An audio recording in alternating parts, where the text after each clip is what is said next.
Hello everyone, welcome you all to India Scope. तो जैसा हमने अपने लास्ट वीडियो में मुग़ल डायनेस्टी कर ली थी, तो कहाँ तक कर ली थी हमने उसमें? तो बाबर से स्टार्ट करके जहांगीर तक हमने अपना मुग़ल एम्पायर का वीडियो कंप्लीट कर लिया था पार्ट वन में। अभी पार्ट टू देखते हैं। तो पार्ट टू में हम देखेंगे शाहजहाँ से लेकर के लेटर मुगल्स तक, यानी कि 1628 से लेके 1857 तक। तो बने रहिए लास्ट तक वीडियो में, और आज इस मुग़ल एम्पायर को पूरी तरह से कंप्लीट कराते हैं। चलिए स्टार्ट करते हैं। तो देखिए इसमें हम क्या सीखेंगे। तो इसमें हम देखेंगे की इवेंट्स जो कि हुए 1628 से लेके 1857 तक, इनकी पॉलिसीज़, इनका एडमिनिस्ट्रेशन, आर्किटेक्चर और डिक्लाइन, और इनकी लेगेसी। तो शाहजहाँ के बारे में देखते हैं सबसे पहले। तो शाहजहाँ के बारे में देखते हैं कुछ चीज़ें, क्या क्या है इनके बारे में। इनके रिवोल्ट्स देखेंगे हम, मुमताज़ महल के बारे में देखेंगे, ताज महल और डेक्कन में इनकी policy, north west campaigns, travellers account और फेमाइन, और इनका आर्ट और आर्किटेक्चर। तो चलिए देखते हैं। वॉर ऑफ सक्सेशन देखिए शाहजहाँ के बाद। तो ठीक है, अपना शाहजहाँ स्टार्ट करते हैं। ठीक, तब शाहजहाँ की स्टोरी पहले स्टार्ट करते हैं। तो शाहजहाँ की बात करते हैं। शाहजहाँ, तो इनका जो रीन है वो था 1628 से लेकर के 1658 तक। ये 58 तक, ठीक है। तो अभी देखिए कुछ चीज़ें जानने वाली। तो ये जहांगीर और जगत गोसाई के बेटे थे। इनकी मम्मी कौन थी? इनकी जगत गोसाई इनकी माँ थी, इनकी मदर थी। मॉम लिख देता हूँ। तो इनकी मदर थी जगत गोसाई, और इनके बचपन का नाम जो था वो क्या था? खुर्रम। खुर्रम इनके बचपन का नाम था। अब इनकी शादी जो हुई खुर्रम की, तो खुर्रम की शादी किससे हुई थी? खुर्रम की शादी हुई थी अंजुमंद बानो से। अंजुमंद बानो। तो अंजुमंद बानो कौन थी? अंजुमंद बानो थी इनकी वाइफ, जिनकी मृत्यु हो गई थी 1631 में। तो 1631 में इनकी मृत्यु कैसे हो गई थी? ये अपने बेटे को जन्म या अपनी चाइल्ड बर्थ के दौरान इनकी मृत्यु हो गई थी। तो इन्हीं की मौत पे यही थी आपकी मुमताज़। तो मुमताज़ महल यही थी जिनकी याद में शाहजहाँ ने ताजमहल बनवाया था। ठीक है, तो कुछ टाइम कुछ पार्ट तो ये हो गया। उसके अलावा शाहजहाँ के बाद इनका जो कहना था, ये चाहते थे कि इनका बेटा दारा शिको आए। दारा शिकोह इनका बेटा था। दारा शिकोह काफ़ी ज़्यादा पढ़ा लिखा व्यक्ति था। तो ये दारा शिकोह को चाहते थे कि वो आए। इनके एक्चुअली चार बेटे थे। एक तो दारा शिकोह, एक औरंगज़ेब, उसके अलावा आपका सूजा और मुराद। तो ये चाहते थे कि दारा शिकोह आए, लेकिन इनका जो बेटा औरंगज़ेब था ये काफ़ी ज़्यादा अग्रेसिव था, काफ़ी ज़्यादा मतलब तेज़ था आप कह सकते हैं। तो इसने जो था इस थ्रोन को एक्सीड कर लिया और शाहजहाँ को इम्प्रिजन कर दिया था। ठीक है, अभी शाहजहाँ के पीरियड को क्या कहते हैं? इनको कहते हैं golden period for building. Golden period for buildings. तो अब बिल्डिंग्स के लिए इनका पीरियड गोल्डन था। जैसे जहांगीर का पीरियड जो था इसको क्या कहते थे? गोल्डन पीरियड फॉर पेंटिंग या चित्रकारी के लिए इनका पीरियड जो था वो गोल्डन पीरियड माना जाता है। और वैसे ही शाहजहाँ का जो है ये बिल्डिंग्स के लिए माना जाता है। अब इनकी बैटल्स की बात करें, अभी हम देखेंगे एक बार फिर से, ये आपको याद हो जाए इसलिए मैं लिख लिख कर एक बार आपको दिखाता हूँ, फिर वापस से नोट्स में दिखाता हूँ। तो इससे क्या होता है, ईजिली आपको याद हो जाएगा। अब इनकी जो बैटल्स थी वो क्या थी? इन्होंने सबसे पहले तो 1632 में पोर्टुगीज़ से लड़ाई करी। पोर्टुगीज़ को इन्होंने हराया हुगली के लिए, हुगली रिवर। ठीक है, इन्होंने टुक ओवर किया हुगली को पोर्टुगीज़ से। एक इन्होंने शाहजहानाबाद सिटी बनवाई। ये एक बैटल्स के अलावा है। शाहजहानाबाद के नाम से एक सिटी बनवाई।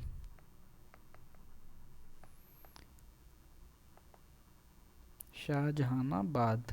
तो देखिए इसमें अगर कोई क्वेश्चन करता भी है तो ये इतना इंपॉर्टेंट, मतलब इतना डिफ़िकल्ट क्वेश्चन नहीं रहेगा। शाहजहानाबाद इनके नाम से ही पता चला। अब शाहजहानाबाद ये देखिए दिल्ली में ही थी, दिल्ली के आसपास है। अभी ये दिल्ली में ही मर्ज हो गया प्रेजेंट डे की बात करें तो ये दिल्ली के पास इन्होंने शाहजहानाबाद सिटी बनवाई थी। और 1658 में क्या होता है, 1658 में औरंगज़ेब जो था ये इनको अरेस्ट कर लेता है और खुद थ्रोन हथियाने की कोशिश करता है। तो 1658 में ये औरंगज़ेब दारा शिकोह को हरा देता है और इनको कैद कर लेता है। तो इनकी एक रिक्वेस्ट होती है कि मुझे आप कैद करिए, लेकिन रेड फोर्ट जो आगरा में है वहाँ पर कैद करिए। तो ये रेड फोर्ट से बैठ करके खिड़की से, झरोखे से ताजमहल को देखा करते थे, अपनी मुमताज़ बेगम को याद किया करते थे, और वहीं पे इनकी मौत हो गई प्रिजन के दौरान ही। कब मरे थे ये? Died in 1666। तो 1666 में इनकी मौत हो गई। अब बिल्डिंग्स की जैसे हम बात कर रहे थे, तो बिल्डिंग्स में इन्होंने क्या क्या बनवाया, सॉरी बैटल की बात करते हैं, अभी बिल्डिंग्स की बात करते हैं। इन्होंने बिल्डिंग्स कौन कौन सी बनवाई, बिल्डिंग्स देखते हैं। चलिए थोड़ा सा इसे कम कर लेते हैं।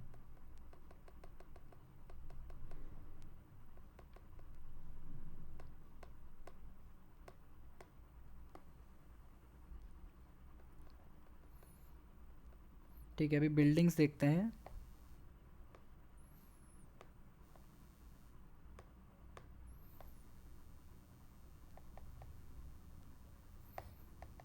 तो बिल्डिंग्स में तो इन्होंने सबसे पहले ताजमहल बनवाया। ठीक है, ताजमहल इन्होंने कब बनवाया? ये बना था 1631 से ले करके 1653 तक। तो 22 साल का टाइम लगा था इसे बनने में। और इसके जो आर्किटेक्ट थे, आर्किटेक्ट इसमें पूछे जाते हैं। आर्किटेक्ट कौन थे? इनके आर्किटेक्ट, दो आर्किटेक्ट मेन थे। पहले आपके थे उस्ताद अहमद, ठीक है, उस्ताद अहमद, ये उस्ताद अहमद लाहौरी थे, लाहौरी। राइटिंग थोड़ी गंदी है, आप लोग काम चला लेना। उसके अलावा उस्ताद ईशा खान, उस्ताद ईशा खान। तो ये दो आर्किटेक्ट थे जो ताजमहल जिन्होंने बनवाया था, इन्हीं के हाथ कटवा दिए गए थे। लोग कहते हैं कि इन्होंने सारे लेबर्स के हाथ कटवा दिए, तो ऐसा थोड़ा डाउटफुल है। इन्होंने जहाँ तक इन्हीं आर्किटेक्ट के हाथ कटवाए थे। उसके अलावा इन्होंने बनवाया रेड फोर्ट, रेड फोर्ट इनके द्वारा बनवाया गया है। रेड फोर्ट कौन सा वाला? रेड फोर्ट दिल्ली वाला, आगरा वाला बनवाया था अकबर ने। तो 1638 में इन्होंने रेड फोर्ट बनवाया। उसके अलावा जामा मस्जिद बनवाई 1644 में, जामा मस्जिद 1644 में बनवाई। जामा मस्जिद के अलावा एक मोती मस्जिद बनवाई है आगरा में। एक और मोती मस्जिद है, वो आपका औरंगज़ेब बनवाएगा। तो मोती मस्जिद उन्होंने आगरा में बनवाई 1648 में। तो ये इनके द्वारा बनवाई गई बिल्डिंग्स थी। उसके अलावा एक तख्ते ताउस बनवाया था इन्होंने, तख्त ए ताउस, जैसे पीकॉक थ्रोन या फिर मयूर सिंहासन भी कहा जाता है।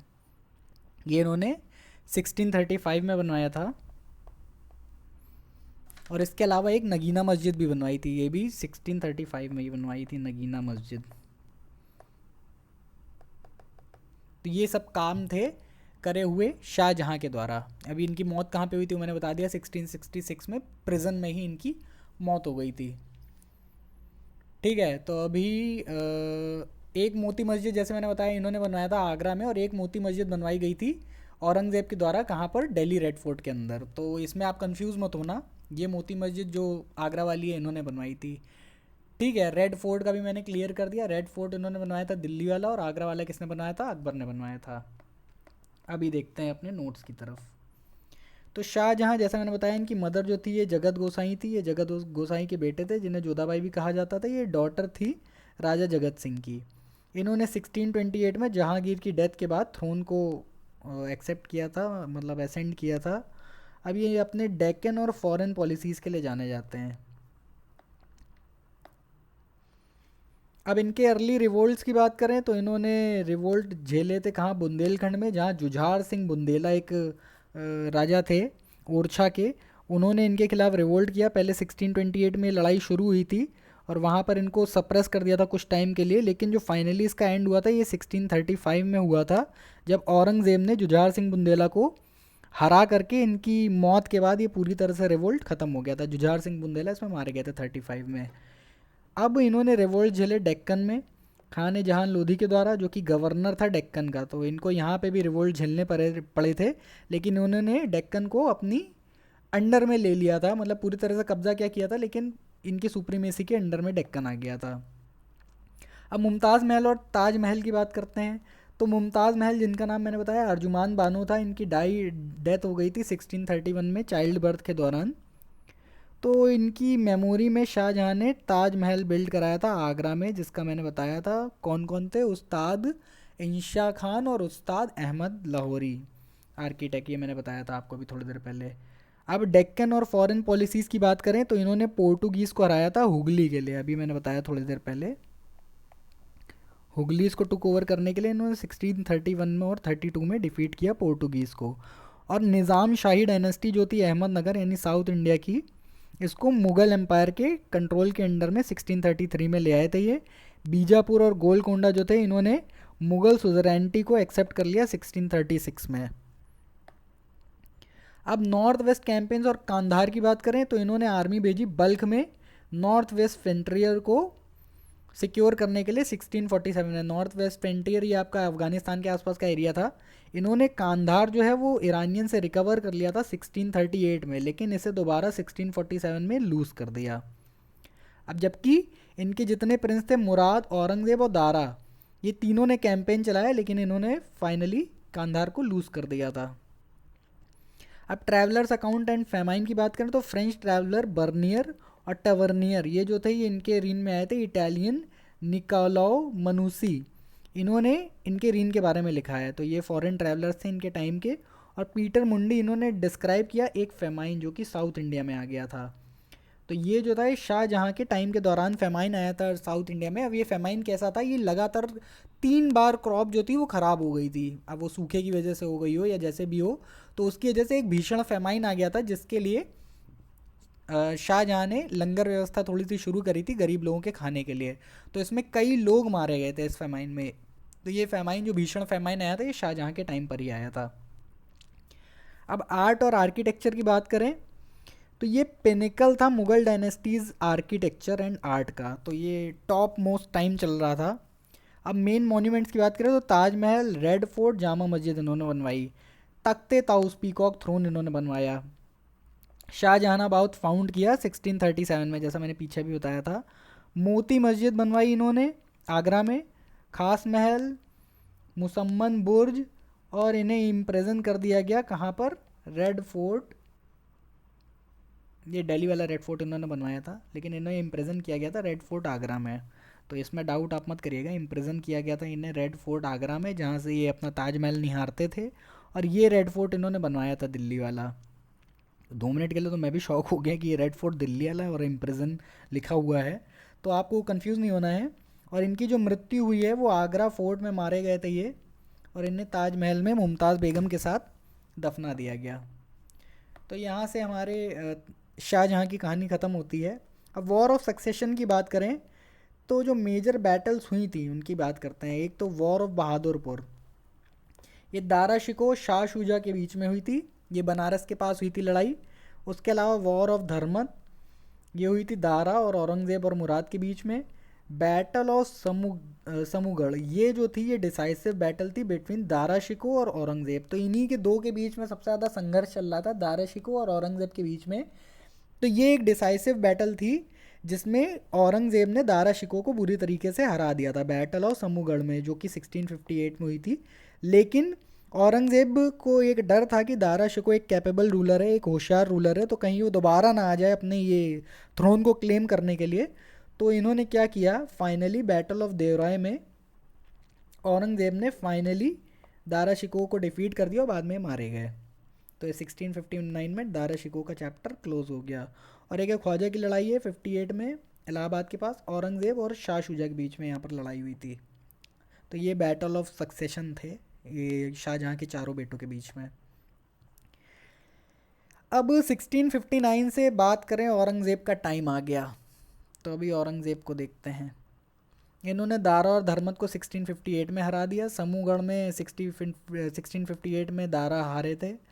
और देवराय के बैटल में फाइनली इन्होंने ख़त्म कर दिया दारा शिकोह का केस। अब इनको क्राउन किया गया दिल्ली में under the title of Alamgir victory के बाद। तो ये ऐसे रूलर थे जिन्होंने 2 बार क्या किया था, क्राउन किया था खुद को। अब इनके बारे में क्या क्या देखने वाली बातें हैं, तो देखिए औरंगज़ेब जो थे इन्होंने मैक्सिमम 49 ईयर्स तक रूल किया जैसे कि अकबर ने किया था, तो इनका टेन्योर भी काफ़ी ज़्यादा लंबा था। अब ये मोस्ट क्रूअल रूलर थे और इन्होंने आलमगीर का टाइटल लिया। इनको लोग शाही दरवेश भी कहते थे, शाही दरवेश इन्हें कहा जाता था। शाही दरवेश का मतलब होता है, दरवेश का मीनिंग होता है फ़कीर, तो उन्हें शाही फ़कीर इसलिए कहते थे क्योंकि इनकी हरकतें थी बिल्कुल फ़कीर जैसी। ये एकदम कुरान के अकॉर्डिंग चलते थे, टोपी बुनते हुए देखे जाएंगे आमतौर पे। कहते हैं कि ये मतलब राज दरबार के पैसों का कुछ नहीं लेते थे, ये अपना टोपी बुनते थे, उसको बेचते थे, वो उसी से अपना जीवन यापन करते थे। तो फ़कीर जैसा इनका जीवन था, लेकिन चूंकि ये शाही वेशभूषा में रहते थे तो इसीलिए इनको शाही दरवेश या शाही फ़कीर कहा जाता था। इन्हें जिंदा पीर का टाइटल भी दिया गया था। अब इनका मानना ये था कि पीर यानी मतलब खुदा और जनता के बीच में ये थे, तो खुदा का जो भी संदेश था वो जनता के बीच में डालते थे, तो इनको जिंदा पीर का टाइटल दिया था लोगों ने। अब उसके बाद इन्होंने एक तो देखिए पहले खुद को क्राउन किया, फिर उसके बाद 1659 में फिर से इन्होंने कोरोनेशन सेरेमनी करी थी रेड फोर्ट में, ये 1659 में दारा शिकोह को हराने के बाद।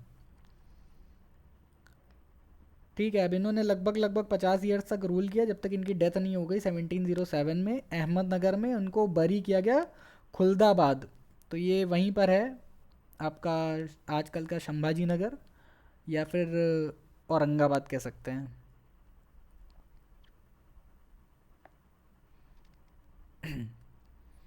अब इनके पहले 23 साल जो थे वो फोकस इन्होंने किया नॉर्थ इंडिया में। उसके बाद मराठाओं ने इनको भाई साहब जो दुखी करा है, मराठाओं ने, शिवाजी ने इनको इतना दुखी कर लिया था कि आगे के इनका जो भी रूल रहा था 25 साल का, 25-26 साल जो भी इनके बचे थे वो इन्होंने पूरा साउथ इंडिया में दे दिया था और वहीं इनकी मौत हो गई थी।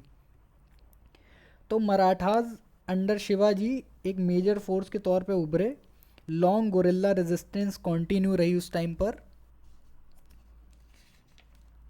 और ऐसी कहानी है कि औरंगज़ेब ने बहुत कोशिश करी, ये 1682 तक तो नॉर्थ में रहे थे, लेकिन उसके बाद नेक्स्ट 25 ईयर्स यानी कि 1682 से लेकर के 1707 तक ये 25 साल कहाँ पर रहे थे, ये साउथ में रहे थे इन्हीं मराठास की वजह से। क्योंकि इन्होंने भी अपनी ईगो पे ले लिया था, इनका ये था कि मराठास को पूरी तरह से ये क्रश करेंगे। अब शिवाजी एक काफ़ी ज़्यादा पावरफुल मराठा किंग थे और औरंगज़ेब इनको अपना पक्का दुश्मन मानता था। तो औरंगज़ेब जब खुद से शिवाजी महाराज को एलिमिनेट नहीं कर पाया तो उसने कॉन्स्पिरेसी रची 1665 में शिवाजी के खिलाफ। तो इन्होंने जय सिंह के साथ मिलकर के कॉन्स्पिरेसी रची थी शिवाजी के खिलाफ। तो जय सिंह के जो कि राजपूत रूलर थे, जय सिंह आम्बेर के, इन्होंने एश्योरेंस दी शिवाजी को।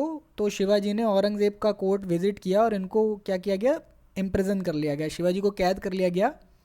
लेकिन 1674 में शिवाजी देखिए चतुर व्यक्ति थे, शिवाजी एकदम चतुराई के साथ निकल गए इनकी कैद से और 1674 में खुद को इंडिपेंडेंट राजा घोषित कर दिया। अब 1680 में शिवाजी तो मारे गए, शिवाजी की मृत्यु हो गई 1680 में। उसके बाद इनके जो बेटे थे संभाजी, छावा मूवी देखी होगी आपने, संभाजी महाराज के ऊपर ये मूवी है। तो संभाजी महाराज ने इसके बाद थ्रोन संभाला और 1689 में क्रूएल्टी के साथ, पूरी भीषण क्रूएल्टी के साथ औरंगज़ेब ने इन्हें एग्जीक्यूट करा दिया। तो संभाजी महाराज जो थे वो वीर गति को प्राप्त हुए इसके बाद। और इनके बाद इनका जो भाई था जिसका नाम राजा राम था, इन्होंने मराठा गद्दी को संभाला। और राजा राम की डेथ जो थी वो 1700 में हो गई थी और 1700 से इनकी जो विडो थी जिनका नाम ताराबाई था, उन्होंने मराठा मूवमेंट को आगे बढ़ाया। तो ये थी थोड़ी सी कहानी औरंगज़ेब की। अभी तो वैसे काफ़ी कुछ बचा है, आगे देखते हैं। औरंगज़ेब और सिक्स रेजिस्टेंस, तो गुरु तेग बहादुर जो थे उनको इन्होंने कैप्चर कर लिया और इन्हें एग्जीक्यूट कर लिया जब इन्होंने इस्लाम को अपनाने से मना कर दिया। तो ये बारबेरिक कृत्य इन्होंने किया था।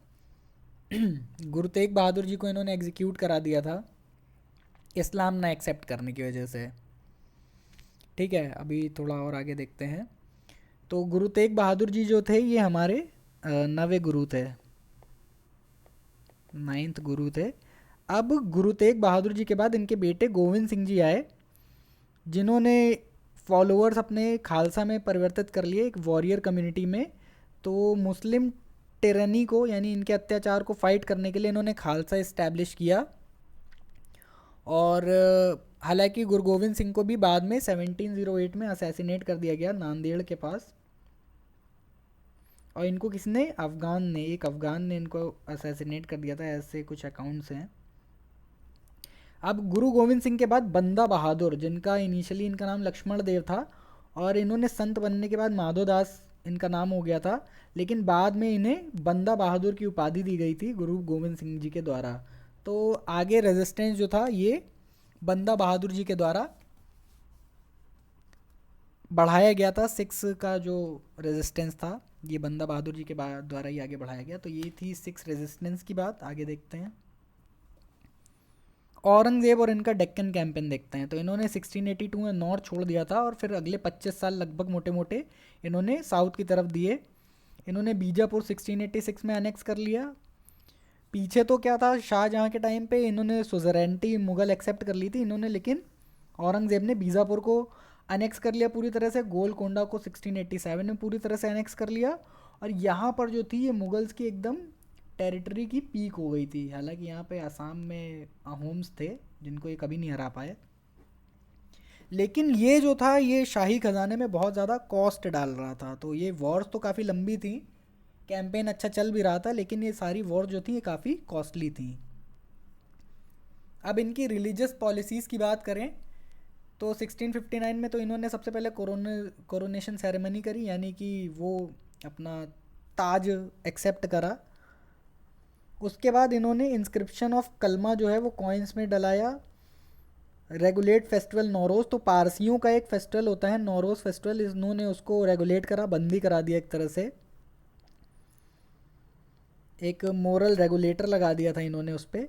उसके अलावा 1658 में कोरोनेशन हुआ ही था इनका, दो बार कोरोनेशन कराने वाले ये थे मुगल। ट्वाइस इनका कोरोनेशन हुआ था। कब कब, एक हुआ था 1658 में और एक हुआ था 1659 में। उसके अलावा इन्होंने 1663 में सती कस्टम पे बैन लगा दिया था। 1668 में कई सारे हिंदू फेस्टिवल्स पे बैन लगा दिया था। ये कट्टर व्यक्ति थे और क्रूअल भी थे। उसके अलावा 1669 में इन्होंने झरोखा दर्शन बंद करा दिया। झरोखा दर्शन क्या होता था, जो रानियाँ होती थी वो कई बारी क्या करती थी, मुगल दरबार को एक पर्दे के थ्रू देख सकती थी, जो भी म्यूज़िक डांस और सेलिब्रेशन जो सुल्तान देखता था, जो बादशाह देखता था, तो हरम की बेगमें भी वो देख सकती थी। तो उसको इन्होंने पूरी तरीके से बंद कर दिया, ये कह कर के कि ये इस्लाम के ख़िलाफ़ है। उसके अलावा 1669 में ही इन्होंने हर तरह का म्यूज़िक भी बंद करा दिया था। देखिए लिखा हुआ है कि म्यूज़िक भी इन्होंने कोर्ट बंद करा दिया था। हालांकि ये थोड़ा सा इनका दोगलापन है कि ये खुद एक वीणा वादक थे, लेकिन इन्होंने पूरी तरह से म्यूज़िक ख़त्म कर दिया था। उसके अलावा 1670 में इन्होंने तुलादान जो था वो भी पूरी तरह से ख़त्म करा दिया। तुलादान ये वही जो अकबर कराते थे, अपने वेट के बराबर जो ज्वेलरी और हीरे जवाहरात सोना चांदी ये दान करते थे, वो पूरा इन्होंने बंद करा दिया। उसके अलावा 1679 में इन्होंने फिर से जजिया टैक्स लगा दिया। अब जजिया टैक्स जो था ये लगाया गया था किसके द्वारा, फिरोज शाह तुगलक के द्वारा लगाया गया था ये, और अकबर के द्वारा इसे हटा दिया गया था। तो इन्होंने वापस से जजिया टैक्स को चालू कर दिया था। ठीक है, अब आगे और देखते हैं। अब औरंगजेब की डेथ और लेगेसी की बात करें तो 1707 में ये मारे गए। खुलदाबाद दौलताबाद महाराष्ट्र में इनकी कब्र है। इन्हें जिंदा पीर कहा जाता था, यानी लिविंग सेंट कुछ लोगों के द्वारा, मतलब आम लोगों के द्वारा ही बोला जाता था। Although empire reached maximum territorial extent, internal strains and his policies accelerated decline. तो देखिए रीन में इनके मैक्सिमम टेरिटोरियल एक्सटेंट तो इन्होंने हासिल कर लिया, लेकिन इनकी पॉलिसीज़ इतनी बेकार थी, ये इतने कट्टर व्यक्ति थे, इतने क्रूअल व्यक्ति थे कि देखिए क्रूएल्टी जब होगी तो लोग गुस्सा तो होंगे ही, और उसके अलावा इनकी जो मराठाओं को क्रश करने की ज़िद थी, उसके अलावा डेक्कन तक जाने की ज़िद थी, तो इसने ट्रेजरी पर भी बहुत इफ़ेक्ट डाला, जिससे ट्रेजरी काफ़ी कम हो गई, क्योंकि वॉर जो होती है अपने साथ एक कॉस्ट लेकर के आती है। तो ये सारी पॉलिसीज़ जो थी इनकी, इससे भी एक थोड़ा सा जोर मिला कि इनके बाद कोई भी बहुत बड़ा मुगल शासक नहीं आ पाया, और यहाँ से एम्पायर डिक्लाइन की तरफ बढ़ने लगा। ठीक है, अब आगे इन्होंने जो बिल्डिंग्स बनवाई है उनकी बात भी करेंगे। देखिए बिल्डिंग्स शायद इसमें नहीं मेंशन है, मैं बता देता हूँ। तो देखिए बिल्डिंग्स की अगर बात करें तो इन्होंने मोती मस्जिद बनवाई। मोती मस्जिद कहाँ पर? मोती मस्जिद इन्होंने बनवाई दिल्ली में, दिल्ली में बनवाई। ठीक है, मोती मस्जिद दिल्ली की रेड फोर्ट के अंदर बनवाई है। तो रेड फोर्ट के अंदर जो मोती मस्जिद बनी है वो इनके द्वारा बनवाई गई, और मोती मस्जिद आगरा की शाहजहाँ के द्वारा बनवाई गई है। ठीक, उसके अलावा एक बीबी का मकबरा बनवाया इन्होंने, एक बीबी का मकबरा इन्होंने बनवाया। इसको ब्लैक ताजमहल भी कहते हैं। ब्लैक ताजमहल क्यों कहते हैं? क्योंकि शाहजहाँ की तरीके ही इन्होंने भी अपनी बेगम की याद में, जिनका नाम दिलराज बेगम, दिलराज बानो इनकी बेगम का नाम था, दिलराज बानो नाम था इनकी बेगम का, उसकी याद में इन्होंने ब्लैक ताजमहल या बीबी का मकबरा, इसीलिए बीबी का मकबरा कहते हैं, ये बनवाया था। तो ये ग्रेइश ताजमहल जैसा था, जैसे ताजमहल है इसमें वाइट संगमरमर का यूज़ हुआ है, तो बीबी के मकबरे में ग्रेइश ताजमहल, इसे ताजमहल की घटिया नकल भी कहा जाता है। ये औरंगाबाद में बनवाया था इन्होंने। उसके अलावा इनकी टॉम जो है औरंगाबाद में बनी हुई है, 1707 में ये अहमदनगर में मारे गए। ठीक है, तो ये थी सारी कहानी किसके बारे में? हमारे औरंगज़ेब के बारे में। हमारे क्या? औरंगज़ेब के बारे में। आगे देखते हैं भाई, लेटर मुगल्स की बात करते हैं। तो लेटर मुगल्स में ऐसा कुछ जानने वाला है नहीं। 1707 से लेकर, यानी कि औरंगज़ेब की मृत्यु से लेकर 1857 के रिवोल्ट तक, ये टाइम था लेटर मुगल्स का। तो इन्होंने ऐसा कुछ काम नहीं किया था बहुत ज़्यादा कि इन्हें याद रखा जाए, लेकिन देख लेते हैं कुछ इंपॉर्टेंट लेटर मुगल, जैसे बहादुर शाह 1707 से 12 तक। इन्हें मुअज़्ज़म शाह भी, शाह आलम भी कहा जाता था। इनके बाद आए थे जहेंद्र शाह 12 से 13। इन्होंने जुल्फ़िकार खान के साथ थ्रोन एसेंड किया था, और इन्होंने जजिया को एबॉलिश कर दिया था। उसके अलावा फ़ारूक शियार आए थे। इनके टाइम पे सैयद ब्रदर्स का राइज हुआ था, और सैयद ब्रदर्स की मदद से ही इन्होंने थ्रोन हासिल किया था। फिर आए मोहम्मद शाह। इनके टाइम पे जो तख्ते ताउस, यानी जो पीकॉक थ्रोन ये था शाहजहाँ का बनवाया हुआ, उसको नादिर शाह उठा ले गया था। तो नादिर शाह एक ईरानी था, उसने रेड किया 1738 से लेकर 1739 के बीच में, और पीकॉक थ्रोन को उठा करके और कोहिनूर हीरे को उठा करके वो ले गया यहाँ से। फिर अहमद शाह अब्दाली 1748 में इन्वेजन किया इसने, मार्च किया दिल्ली की तरफ, और मुग़ल जो हैं इन्होंने पंजाब और मुल्तान की टेरिटरी सरेंडर कर दी। फिर आए आलमगीर टू।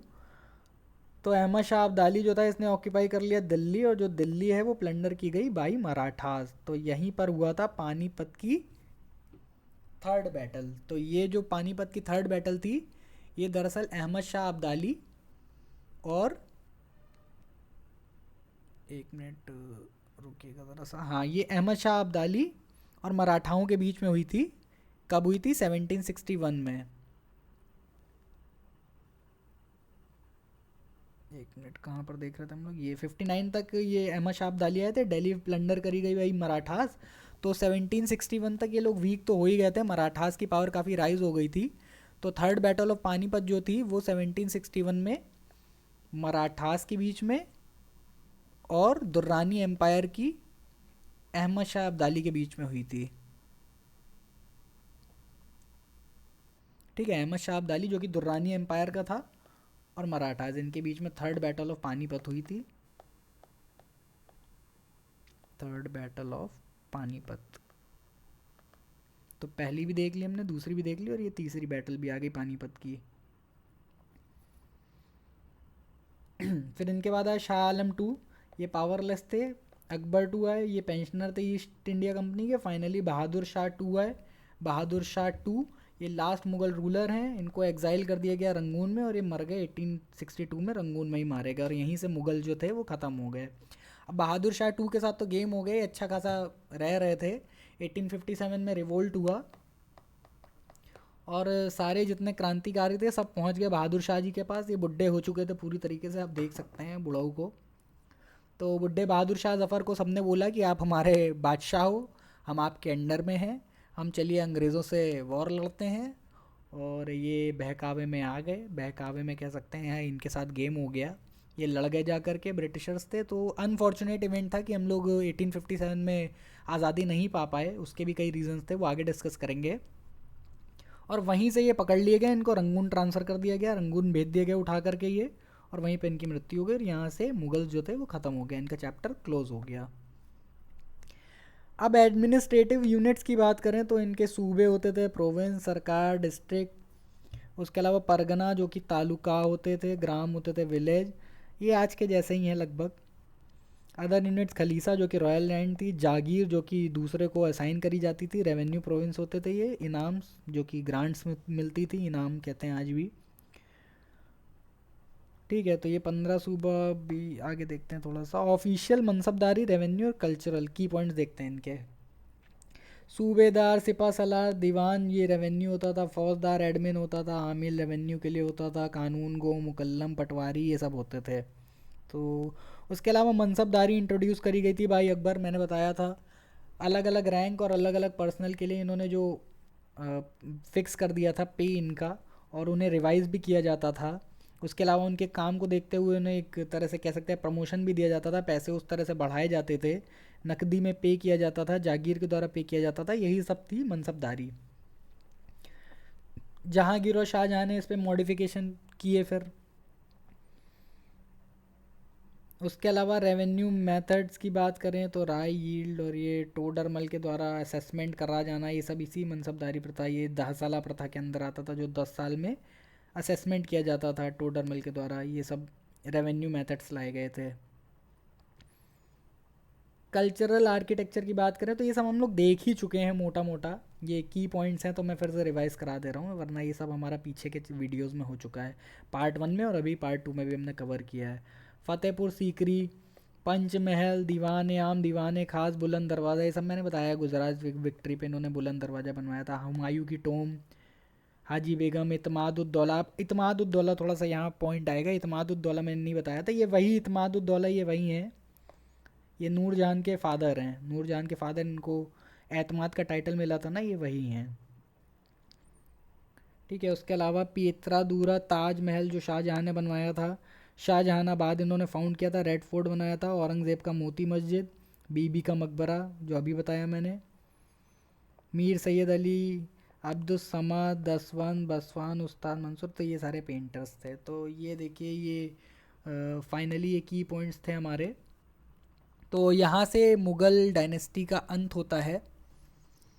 तो ये मुग़ल ख़त्म होता है यहाँ से हमारा। मुझे नहीं लग रहा अभी इसमें आपको कुछ डाउट रह जाएगा, मैंने कोशिश करी है कि ऑलमोस्ट सब कुछ कवर हो जाए। बाकी क्वेश्चन आंसर्स भी इसके देख लेंगे, कोई दिक्कत नहीं है, पहले एक बार हिस्ट्री कंप्लीट हो जाए, फिर उसके बाद क्वेश्चन आंसर्स का रिवीजन करते रहेंगे, कोई दिक्कत नहीं है, पढ़ाई हमारी ऐसी ही चलती रहेगी। तो आशा करता हूँ कि आपको समझ आया होगा वीडियो अच्छे से। इत्मादुद्दौला का अगर आपको डाउट आ रहा है, मैंने बताया जैसे कि ये नूरजहान जहाँ के फादर थे, इनका ग्यास बेग नाम था, आप पीछे वाला वीडियो देखेंगे तो आपको याद आ जाएगा। तो कैसा लगा आपको वीडियो ये हमारा? काफ़ी मेहनत तो लगी बनाने में, उम्मीद करता हूँ आपको पसंद भी आया होगा।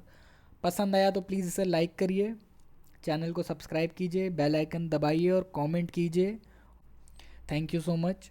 ऐसे ही हमारे साथ बने रहिए, पढ़ाई करेंगे अच्छे से, कंप्लीट करेंगे, सब कुछ रिवाइज करेंगे। Thank you.